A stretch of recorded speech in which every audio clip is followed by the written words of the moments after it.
रतलाम में भारत आदिवासी पार्टी द्वारा किए गए विशाल प्रदर्शन के बाद विधायक कमलेश्वर डोडियार और उनके साथियों के खिलाफ दर्ज हुई एफआईआर को लेकर क्षेत्र का राजनीतिक पारा चढ़ गया है। इस कार्रवाई पर तीखी प्रतिक्रिया व्यक्त करते हुए विधायक डोडियार ने भाजपा सरकार पर गंभीर आरोप लगाए हैं। उन्होंने कहा कि भारत आदिवासी पार्टी की लगातार बढ़ती लोकप्रियता और आगामी चुनावी रणनीति से घबराकर भाजपा उन्हें राजनीतिक रूप से कमजोर करने की साजिश रच रही है। पुलिस और प्रशासन द्वारा की गई इस कार्रवाई को पूरी तरह झूठा और राजनीतिक द्वेष से प्रेरित बताते हुए उन्होंने स्पष्ट किया कि लोकतांत्रिक तरीके से जनता की आवाज उठाने पर दर्ज की गई इस एफआईआर के खिलाफ ये पूरी मजबूती से कानूनी लड़ाई लड़ेंगे और न्यायालय के माध्यम से इसे निरस्त कराएंगे। विधायक डोडियार ने आगामी पंचायती राज चुनावों को लेकर पार्टी का बड़ा लक्ष्य सामने रखते हुए दावा किया कि इस बार बाप जिला पंचायत अध्यक्ष पद पर ऐतिहासिक जीत दर्ज करेंगे। इसके साथ ही सेलाना, बाजना, रतलाम ग्रामीण और पिपलोदा जनपदों में जनपद अध्यक्ष पदों पर भी पार्टी अपना परचम लहराएगी। उन्होंने कार्यकर्ताओं और किसान साथियों का हौसला बढ़ाते हुए कहा कि आदिवासी मजदूरों और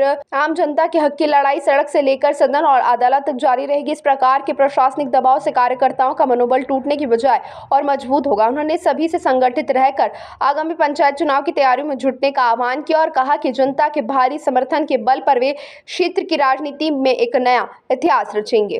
क्या समस्या लेकर आए थे? मुख्य रूप से तो हमारा किसानों और छात्रों से छात्रों से जुड़ी हुई समस्या थी।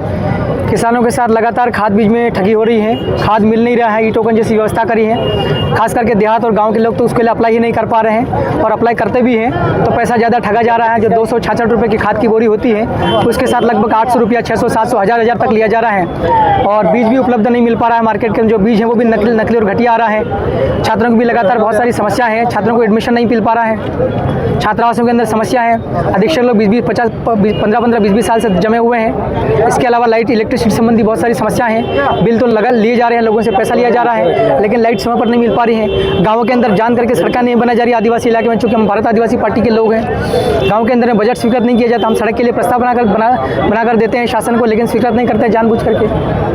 क्या अस्पताल के अंदर में व्यवस्था नहीं है, अस्पताल में चिकित्सक नहीं है। कुछ चिकित्सक अभी भर्ती हुए हैं लेकिन ज़्यादातर छोटे अस्पताल होते हैं गाँव के लेवल में। प्राथमिक स्वास्थ्य केंद्र आरोग्य होते हैं, वहाँ पर व्यवस्थाएं नहीं है। अस्पताल छोटे छोटे बने हुए हैं और लेकिन वो पुराने अस्पताल तो बिल्कुल नीचे गिर रहे हैं, उनकी छतें नीचे गिरी, दरवाजा नहीं, खिड़कियाँ नहीं, शौचालय, स्कूल के अंदर शौचालय नहीं है। अच्छा, आप प्रशासन ने क्या कहा है? प्रशासन ने कहा हमारे लेवल वालों का हम जल्द से जल्द निराकरण करेंगे, शासन के लेवल का भोपाल पहुँचेगी। हाल ही में ट्रांसपोर्ट वालों ने जो है आपको लेकर के कुछ गंभीर आरोप लगाए हैं, शिकायत दी। हमने जिला प्रशासन को ये कहा है कि जो लोग यहाँ पर आए थे उनकी जांच की जाए, उनके पास कितने ट्रैक्टर हैं, कितने डंपर हैं, कितने उनके खुद के और रिश्तेदारों के नाम की खदानें हैं। ये ट्रैक्टर और डंपर 2.5 साल तक कहाँ चले, सीसीटीवी वीडियोस निकालो। अगर ये हमारे गांव में आए थे तो कितनी बार आए थे और क्यों आए थे? अगर ये तो गिट्टी सीमेंट डालने आए थे, क्या इन्होंने रॉयल्टी कटवाई? हमारा ये भी सवाल है। ये लोग जो आए थे इनकी जांच की जाए, क्या ये लोग और क्या क्या बेचते हैं, इन्होंने कहाँ कहाँ बेचा, क्या ग्राम पंचायत में शासकीय योजना में इन्होंने बिल लगाए हैं, क्या शासकीय निर्माण काम के लिए, सड़क के लिए, किसी भवन के लिए इन्होंने क्या सामग्री बेची है, सीमेंट या ईंट या जो भी है, तो क्या इन्होंने वहाँ पर जीएसटी वाले बिल लगाए हैं तो इन्होंने अगर मान लो गिट्टी या रेत बेची है, क्या इन्होंने रॉयल्टी जमा करी है? अगर नहीं करी है इन्होंने रॉयल्टी जमा, अगर जीएसटी का बिल पैसा इन्होंने जीएसटी टैक्स नहीं दिया है तो इसका मतलब ये है कि इन्होंने क्या शासन को नुकसान पहुंचाया है? शासन के बजट पर कोई इसमें नुकसान हुआ है? शासन जो बजट बनाता है इसका जनता से कुछ संबंध है कि नहीं? आश्वासन दिला है किस चीज का? आपकी मांगों का हर चीज की जांच करेंगे।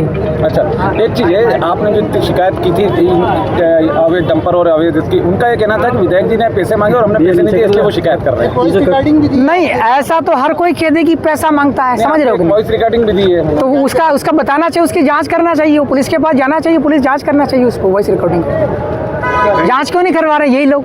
ठीक। उसमें एक वीडियो ये आया था अभी उसी दिन जिस दिन हमने शिवगढ़ पकड़ा, एक उसमें खनिज माफिया बोल रहा कि माइनिंग अधिकारी को बोल रहा हमने आपको लाखों रुपया दिया है और हमारी ये मार ली, वो कर ली, ऐसा तक वो कह रहा। वीडियो आपने देखा कि नहीं देखा?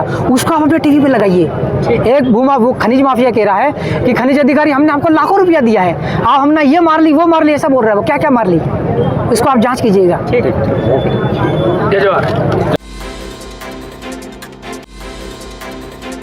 ताज़ा खबरों के लिए सब्सक्राइब करें JSR टाइम्स और साथ ही नोटिफिकेशन पाने के लिए बेल आइकन को दबाएं।